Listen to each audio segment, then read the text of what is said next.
First item on our agenda is approval of that agenda. I'll move it. Second by Raddick. All those in favor say aye.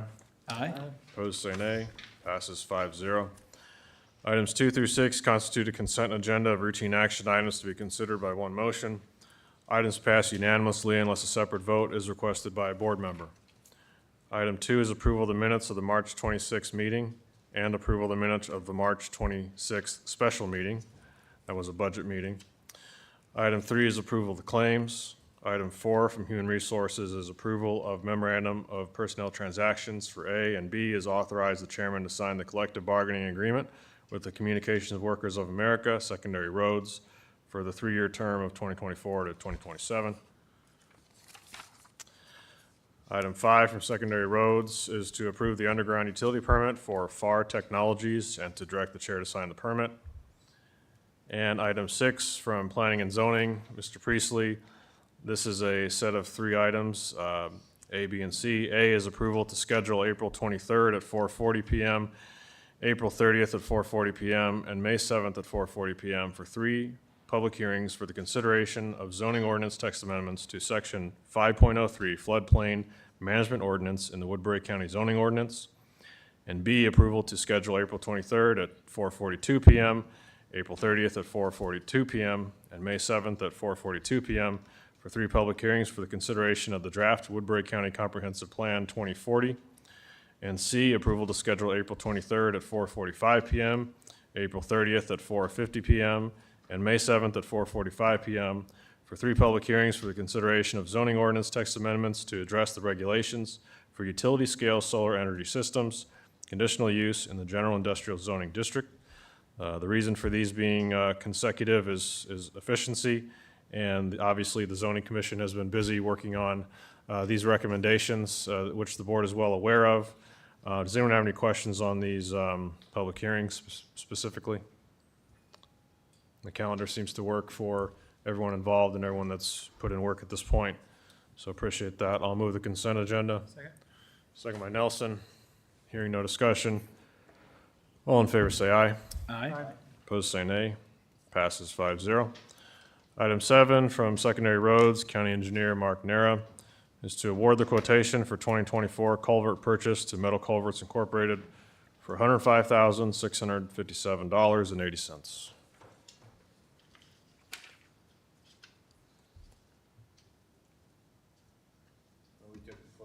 Good afternoon. Last week, yeah.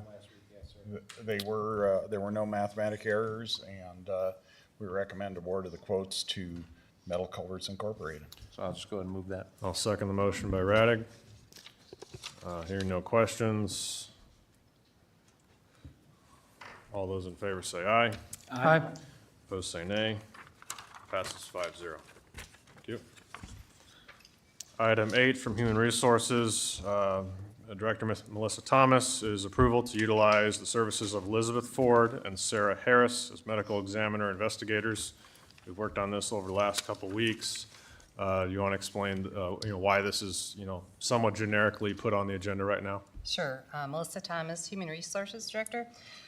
We put this on the agenda today just to get this off and running, to get these 2 examiners who have already had training, onto more training and be able to get them onto the state systems. I think actually they were there today. So Joshua and I are working on contracts for these 2 individuals, and hopefully once this gets going, then we'll start taking applications for the rest of the examiners that they would like to hire. Okay. Joshua, anything to add? Nope. Okay. Okay, first step in this process to fulfill what we've been talking about. So any other questions from Melissa? Thanks for all your work on this. Oh, you're welcome. I'll move it. Second. Second by Nelson. All those in favor say aye. Aye. Opposed say nay. Passes 5-0. Item 9 from the Board of Supervisors, Mr. Taylor and Bittinger. This is to approve $200,000 from gaming revenue for FY 2025 to the Courthouse Long-Term Capital Improvement Project Fund and direct any unspent balance at the end of each year from courthouse maintenance to revert to the Courthouse Long-Term Capital Improvement Project Fund rather than general basic reserves. Go ahead, either one. So this item's a follow-up from a really good discussion that we had on January 23rd. And then subsequently, this board approved policy language that has gone, I believe, out on the website now, that on February 13th decided to wait for the funding mechanism, but has different safeguards and parameters that'll truly be for CIP of a long-term purpose. And talking to Supervisor Bittinger, originally we had talked about $250,000, but I thought he wisely helped to shape some uncertainty during this next year. Maybe $200,000 is a more appropriate level, given some of the constraints that we have. But at the same time, a need to, if we're going to ultimately invest and start building and accruing funds, that we could do so by dedicating $200,000 this year in gaming. And then also, I'm not sure what will be left over, if anything, from courthouse repairs and maintenance, but to start the practice this year, and hopefully the board in years to come, of reverting whatever's not used. So I don't know if you have anything to add to that, or if that's an accurate portrayal. No, that's I think our conversation, but I think it's just a good habit to get us into, to take care of the courthouse. It's always like any habit with savings. The first couple times kind of hard, but once you get in the habit of it, it gets easier. So I'm glad to be a part of helping with this. So.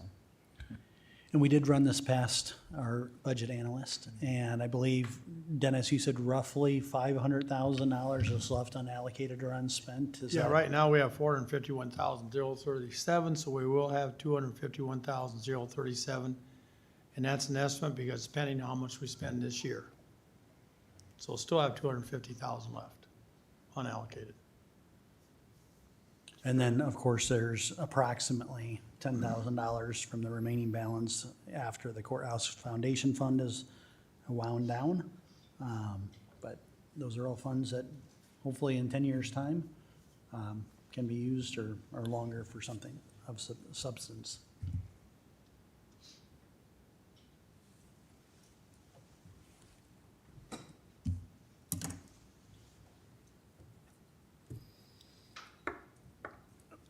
That's all we've got unless there's any discussion. I'll make a motion otherwise. All right. I'll second. So my motion is to approve $200,000 from gaming and to direct any unspent balance at the end of each year from courthouse maintenance to revert to the courthouse long-term capital improvement project fund rather than general basic reserves. Okay, motion by Taylor, second by Bittinger. Any other discussion? All's in favor say aye. Aye. Opposed say nay. Passes 5-0. Item 10 is a information item submitted by a citizen, Mr. Robert Agnes. I'd ask you to come forward, sir. This is titled Old Lakeport Road Cul-de-sac Residents Access to Their Homes During Construction of the Elk Creek Road Paving and Roundabout. You submitted a letter we have in front of us and some maps. County Engineer Mark Nair is here, fortunately, and he's also supplied the board with a letter based on your agenda item, and so we'll give both of you a chance to address this, and I'll just turn it over to you for what you'd like the board to consider.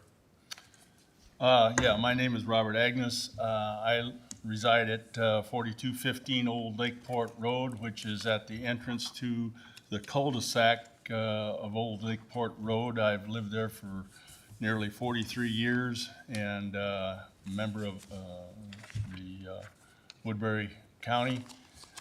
Resident of the Woodbury County there. The entire cul-de-sac is, and road back into there has about nearly 20 houses and residents. Many of them are elderly, and there's a project coming about to pave Elk Creek Road, and the access to our cul-de-sac is going to be cut out. The plan is to install a roundabout. I've not seen another roundabout like this. It has 5 entrances instead of 4 like usual. To me, it seems like a small roundabout. Our cul-de-sac, I would guess that the majority of the traffic coming in and out of our cul-de-sac turns and goes towards the Southern Hills Drive. The new plan shows a very tight, probably a 320-degree turn without even a car length. And I know that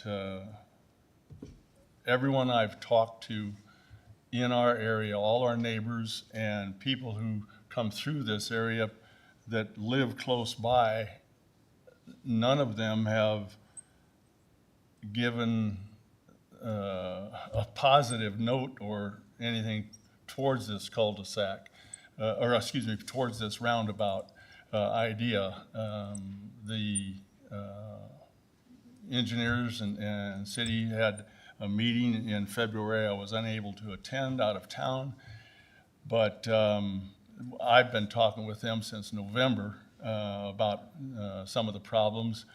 They had originally planned on putting a temporary access across my property. That was shut down because the area which they would traverse across was my septic field and would destroy my septic field. And so they've then tried to change it to a walk way across my property and have residents use golf carts, which for people in wheelchairs and elderly getting in and out of a golf cart and parking cars across the street was unacceptable. In December, I proposed a drawing to show temporary access around the northwest corner of the intersection, and which was 24-foot wide. They came back and have proposed a 12-foot wide access. The elevation coming off of Christie Road to the north into the Old Lakeport Road cul-de-sac is much lower, and you can't see around the corner. And so I've decided that, there's no sense fighting the idea. I think it was going to be going through, even though nobody seems to want it. And the reasoning for having this roundabout, they said, was to reduce accidents. I've lived there for 40-some years. I've seen 2 accidents, and neither one have been serious. There's going to be more traffic, but there's also other accesses for Elk Creek Road.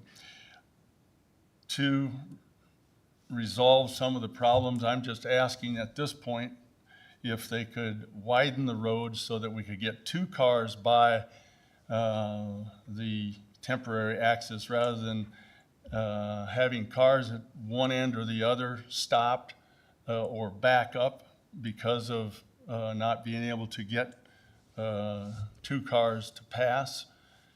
It will also hinder emergency vehicles. We have garbage collection. 2 different companies come through there and collect tubs or empty tubs of garbage. We've got, of course, FedEx deliveries and mail deliveries. And in the last 2 or 3 years, I've probably seen the fire truck up and down there with emergency vehicles 8 or 10 times because of elderly needs and heart attacks, et cetera. So with this being said, I want to thank you for letting me express my views and hearing me out here. Would like to ask that, as a minimum, the access road be widened and allow us to move in and out of there, especially if the project gets delayed or whatever. I've been around construction all my life, and it's always a Murphy's Law that it's going to happen. They're planning this as a 4 to 5 month project. But if we get into winter with a 1-lane axis, I can see some real problems with this. So I thank you very much. Thank you. Yeah, this is definitely an interesting project being joint city-county. With that, County Engineer Mark Nera, would you please come and summarize the current status of the project? I know you sent the board some information that the current plan for the width is at 18 feet wide. I'm just curious if it's a timing issue and letters that were sent out going from 12 to 18, first of Yeah. all, if you could address that. I don't know where the 12-foot came up. The temporary access, according to the current plans that are at 100% final ready to let stage, call for an 18-foot wide temporary easement road to get in and out from Christie onto the old Lakeport Road stub. I think 18 should be adequate for even a vehicle and a UPS truck to meet as once it's out there and in place. SUDAS standards that are typically used for traffic control details only require 10 feet on an access like this. The same 18-foot width was used off of Whispering Creek Drive last year. The dead-end road, I'm trying to remember the name of it now. Excuse me, Mark, Sorry. I do see on a DGR engineering map, it mentions 12-foot access drive. Do you know if that's? Oh, was is that an that, out- that sheet there? That one is quite old, I think. Okay, so that might have been old from the city side or just the Well, project? it's a joint set of plans for Okay. city and county. I don't think that was an exhibit that I sent you there. No, I think that no, was one that so- was used by the city right-of-way staff who was negotiating the easements on Okay. behalf of the project. But the plan sheet is calling for 18 feet wide. Okay, SUDAS standards only require 10-foot wide as a minimum. We did go above that. what are the standards, this- what do the same- standards say about two-way? Is that That is for meant to two-way encompass? traffic, yeah. Typically, what you end up with is either a stop, please alternate sign at both ends, or a yield to oncoming traffic. For 18 feet, would that be the case, or would it be two-way? I want to see what it looks like when it's done. That would be for two-way traffic that's pretty frequent traffic control setup when we have a closure due to pavement failure or in the case of pavement patching like the city's been doing on Lorraine Avenue where near my home, the city has been doing quite a bit of patching. They cone off the area where the traffic is supposed to follow, and then there's a stop, please alternate sign. So it's a standard 8-sided stop sign with a please alternate tag underneath of it. SUDAS standards call for a yield in one direction. I think since this is bi-directional, the stop signs would be an easy add. I think it's one of those where we're going to have staff out there on inspection throughout the project. It's something where we'll have a pretty close eye on how traffic is moving through there. What If about we need to emergency widen a vehicle little bit, we access? could. Emergency vehicle access is provided from the south since the residents on the old Lakeport stub rely on Sergeant Bluff for fire and ambulance. So there's a traffic control plan on one of the plan sheets, I think it's J.01, that calls for, even during paving, 24/7 access to the road from the south. With the initial paving of the area south of the center line of Southern Hills Drive and Elk Creek Drive, they'll be utilizing the church parking lot to get in and around with 24-hour access on the balance of that around the paving. We have 3 stages in the paving is what I'm trying to say. I didn't provide that plan sheet, but between those stages, we'll be able to work emergency response around through the intersection. The only people that'll be using this temporary access are the people that actually live on the stub. Christie Road will be closed to through traffic, so this won't be something where we're setting up for a local traffic to be able to go beyond this area.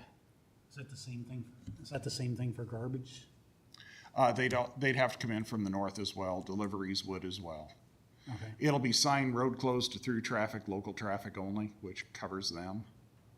And then there'll be the absolute point of closure at the north end of the new concrete for the roundabout, which would be just north of where they jump off of Christie and hit the temporary access.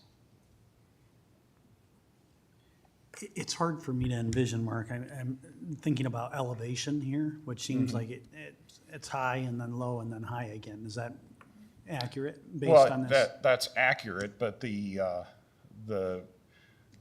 temporary easement is as you're getting up toward the top of the hill. Okay. So Just it's not beyond such it. a big, Yeah, it's not gonna be all the way down there in the bottom, and then Right. we're putting them in the ditch and making them drive through the ditch right. and around. So in terms of line of sight, there should be no issue in terms of seeing oncoming or, I mean, I'm trying to visualize. They should be able to see each other as they're coming in and out through there. But it is gonna be 18 feet wide, right? Right. Well, the average A car car is is like. 6 feet wide, Yeah, roughly. 6.5, 7 on a big truck, so. It would be a matter of, how often they meet. Again, we may be able to push it a little wider if it's proved necessary. That's something we can work to direct the contractor to do after we see how everything's beginning to work. Our goal is to get people in and out safely. But I think the big thing Engineering is that, staff's tried to work with the comments we've received with concerns on the project and make adjustments to make sure we address the need of the folks on the residences. but I think the big thing is that it's only gonna be local traffic there. Right. There is none of the southbound traffic, or there will not be a left turn movement coming off of Southern Hills Drive. It'll be closed probably near the Iowa State Extension Office. Yep.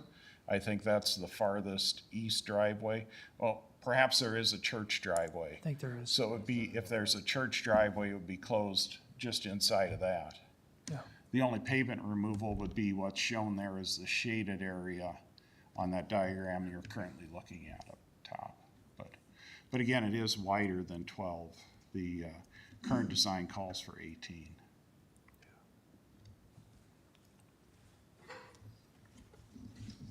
Again, 18 is what was used for Castlegate Drive, that was serving 42 residences with similar access needs and compliances during the Whiskey Creek Drive intersection work last summer. Well, I know our one-ton dually pickups are not 8 feet wide, Yeah, they're closer to 9. but nobody's gonna be driving in and out of that two at the same time. There's not gonna be a lot of traffic, I know that one gentleman has a pretty good sized pickup truck, but so. the odds of those, of two of those meeting would be. And you hope that one of them will see the stop sign, see something big coming and wait. Does 24 sound excessive to you, or Well, is it It's something? kind of a confined work area, and we're trying to take the minimum off of the Bays property to the north so that we don't inconvenience their access and parking in the course of the project. The contractor needs a little workspace also. They're going to be replacing some water mains in there. But what I also hear you saying is that if it's deemed that it's necessary to go to 20, 22, 24, based on being there, that's something that you could make a call on? We can see how everything sets up in the work area once we're up and rolling. We'll do our best, but again, 18 is enough to let 2 passenger cars meet and pass each other. And then adding the traffic control at each corner with a stop and please alternate should also assist in encouraging people to work together on the easement. Well, I feel more comfortable that it's not 12, and I hope that you do too, Mr. Agnes, in terms of. That helps. Okay. And that there may be, Visibility is still a hindrance coming up Christie Road there. You cannot see around that corner. When do those trees come out? Looking at Gordon right now, one of the trees coming down. They're supposed to be coming down this week. Yeah. This week was the answer.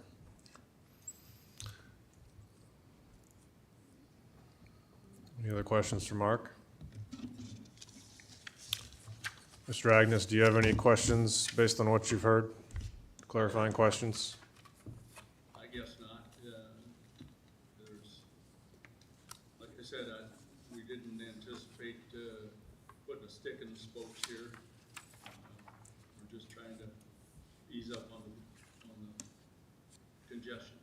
Okay, thank you. Just make one. You know, and as we go along, one of the things I think that this board has tried to do is be responsive. I mean, we've heard the idea of taking golf carts wasn't something that was going to be amenable or feasible. And so this board's been insistent on kind of going back to the drawing board, and we've been appreciative of both the county and the city engineer working with us on that. And so as we go through, if there are certain safety things or things that we need to know, we certainly want you to be in communication so we can address them. And we have worked in advance with the Sergeant Bluff Emergency Response Team, Anthony Gall's fire chief down there, I believe, and worked with them on assuring that we have the 24/7 ability to respond for them, knowing that they're coming from the south. They shouldn't have to detour all the way around. Again, we've made arrangements to either get them to the church parking lot while the initial intersection paving's being done. While it's just grading, we're putting in enough base stone that the higher clearance vehicles used for emergency response will be able to drive through that area. And during the day, when the contractor's working, he can be immediately working ahead of them to make sure that their access is clear going in and coming out. So at nights, they'll have gravel ramps coming up to the existing pavements so that, again, those emergency response vehicles will be able to get through and get back to the folks on the dead-end road. All right, thanks, everyone.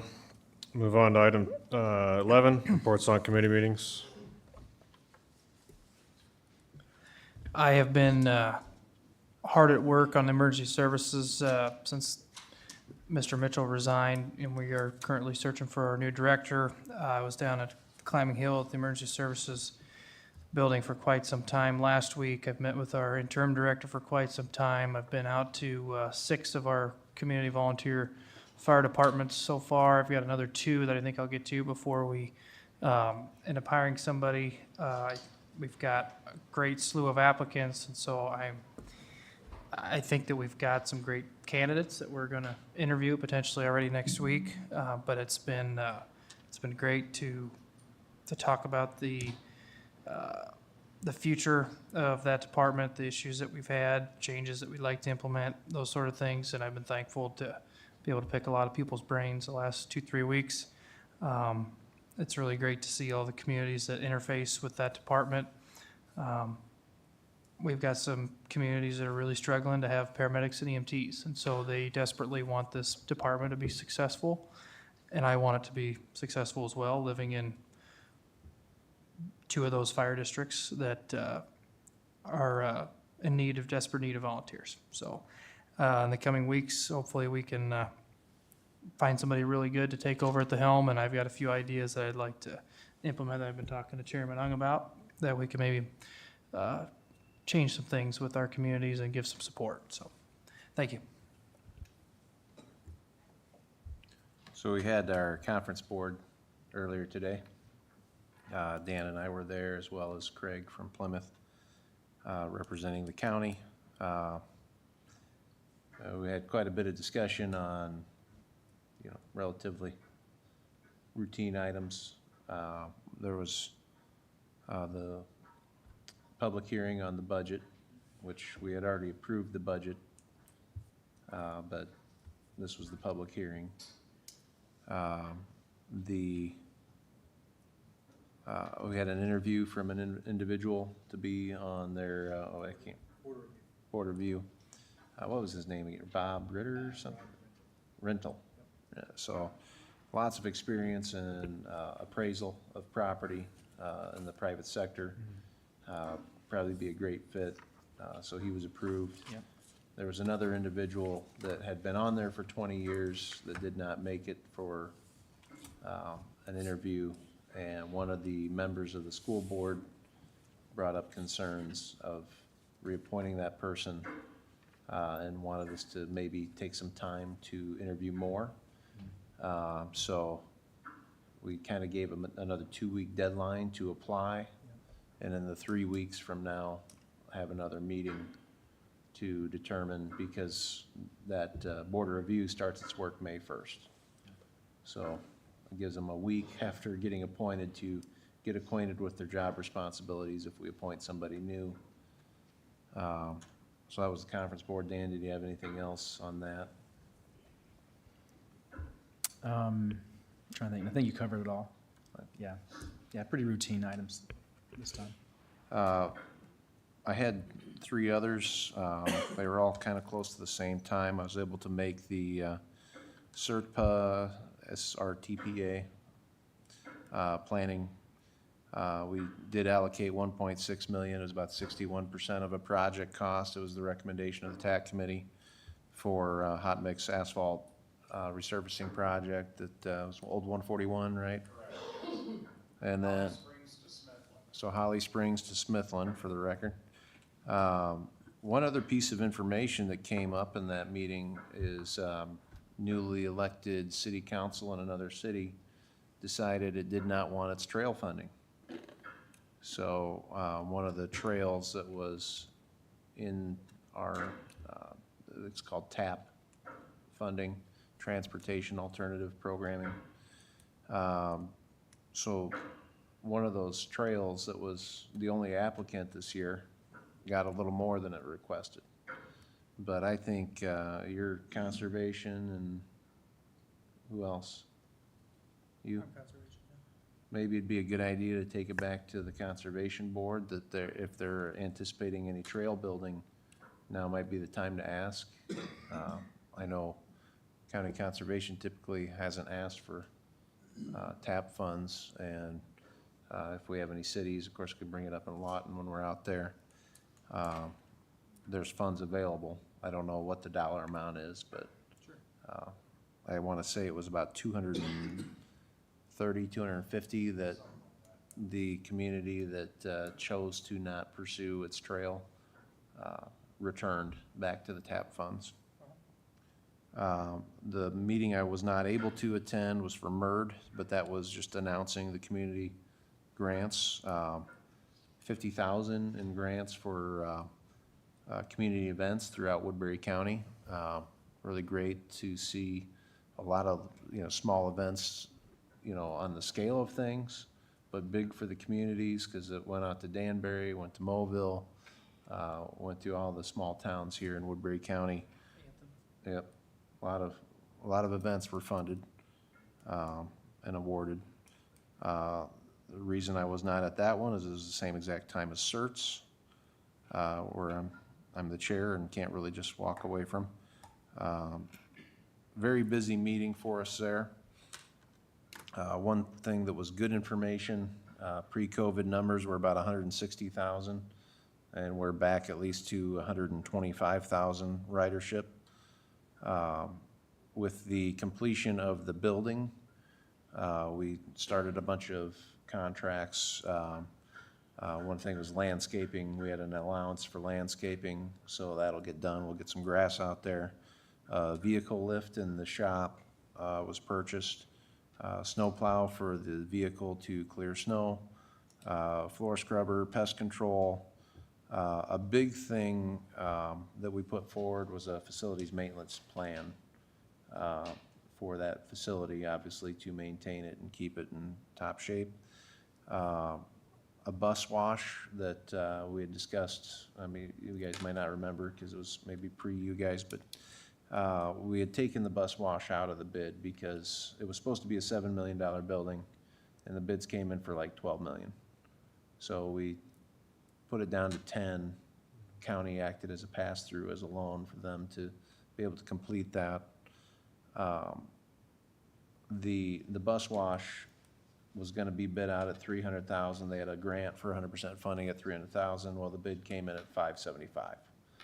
So we reapplied, got another 300,000, bid it out. It came in at 628. So we approved it using 600,000 in grant funds and the 28,000 of CERTS funds. CERTS is in very good financial shape as far as it goes, even though we have the loan for the building. They have plenty of reserves. They could actually probably pay off the loan, but the loan was kind of locked in around 4%, and our investments are getting, 5.25, 5. So we keep investing as of right now, and that was the extent. I said I had a busy one, but sorry about that. Any questions, I guess? So not really a committee meeting, but I wanted to share an experience I had involving another elected official and affecting my family. This week I visited on behalf of my son, the treasurer's office, and was able to almost be like a secret shopper and learn just the efficiency and customer service. So promptly and efficiently greeted, new kiosk system where you put the phone number in, holds your place in line. You could even go out to your vehicle or go and run another errand, and it's like Olive Garden's call ahead system. Ability to know where you're at, and then super proud of the customer service, and so want to applaud Treasurer Tina Bertrand and her team. Absolutely great experience, and I'm sure hundreds and hundreds of people each day have the same. So thank you very much. Yeah, I've got one thing, but I'll echo that. I went on Friday to pay my taxes and was just very, very much pleased with the customer service and the efficiency in the new system. Yeah, so I echo that, Supervisor Taylor. So great job, Tina, doing that. A lot of the people I noticed I talked to in the lobby were pretty happy too. They had could tell a number when they'd be called up, and so some were, some people just don't like change or technology. So, but other than that, it seemed like pretty happy customers in the lobby. So. That was good. The only thing I have to report is I had a orientation with Diane Anderson with the HHS for the local boards of health. So since I'm sitting on that now, so I just had an orientation, learned a lot about local boards of health and what we can do.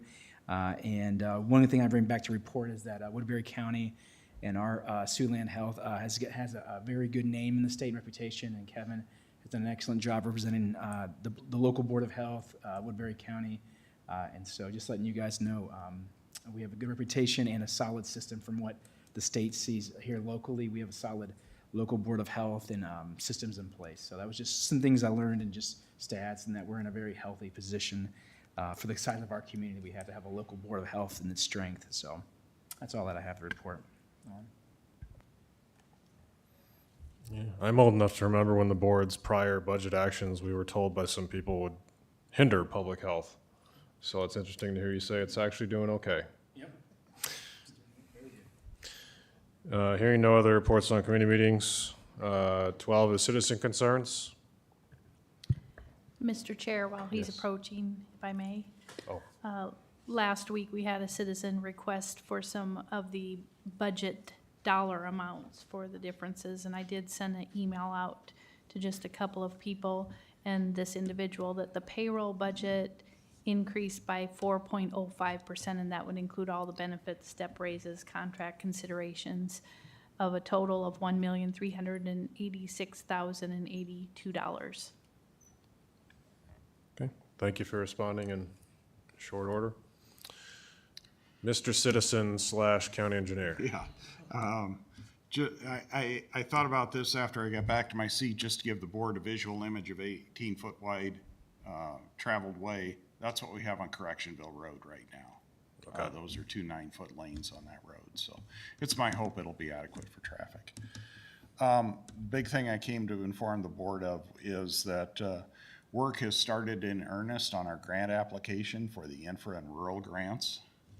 Our final grant level that we're asking for is 60% of a $25 million project.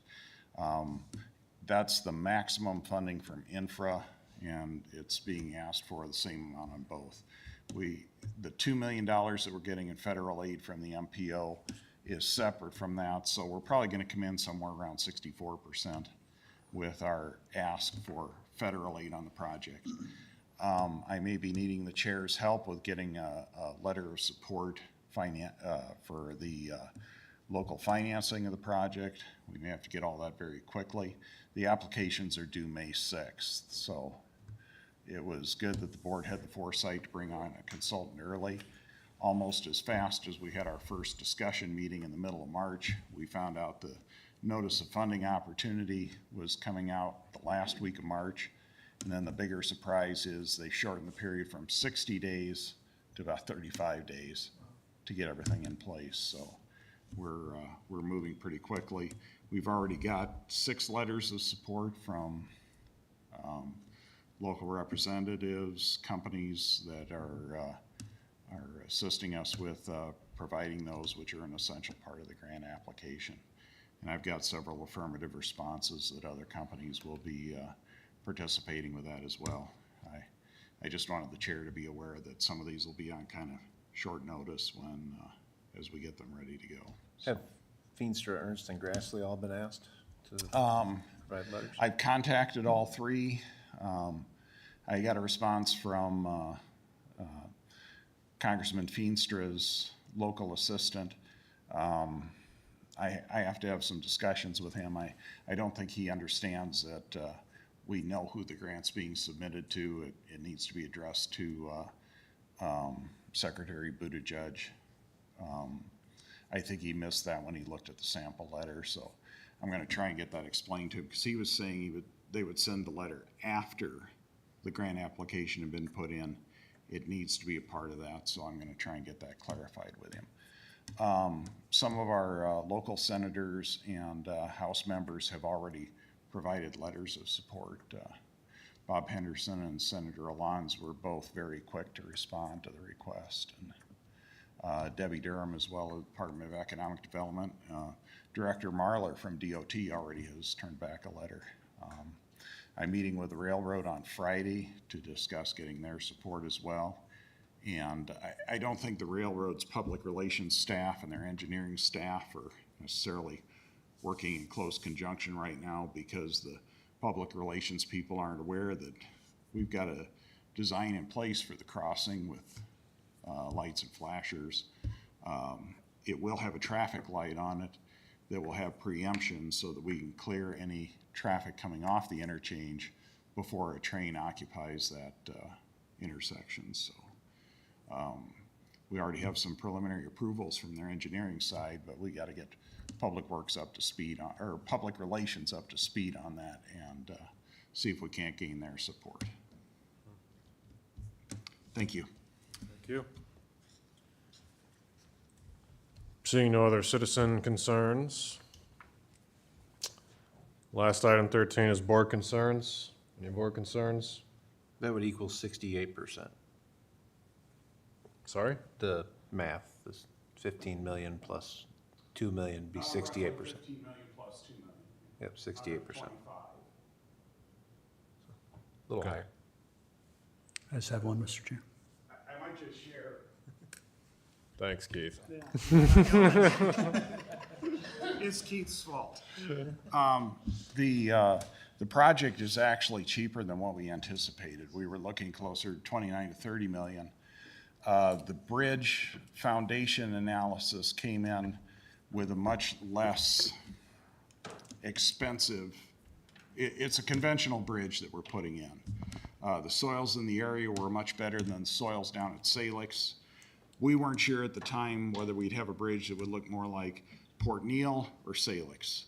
And we were fortunate enough to have soils in place that are letting us use more of a conventional overpass bridge, which should assist with, cut 4 million out of the budget. So that was some good news that's come up here in the preliminary design process. Mr. Taylor, board concerns? Thank you. I just want to address one thing, just food for thought for the future. I may be a lone wolf in this, but I actually kind of like what the legislature did by mandating that counties put out the statement that showed what the current levy rate is, what it would be effectively if there wasn't a dollar increase on tax askings. One suggestion for the future, when that box where we have to have the descriptor is put out there. The 1.38 million in wages, the 400,000 for the self-liability fund, 400,000 for the maintenance fund, that essentially equals what we had in increase. And so just to put that right out there, if they're asking for transparency, we'll do one the better. I mean, just to list, this is exactly down to the last dollar where that money went. I don't think it's a bad idea. That way people know, and if they want to argue about any item, well, then you can argue that, you know, there shouldn't have been a wage increase, which I don't think anybody would say, but it's out there. So just a thought for the future. Any other board concerns?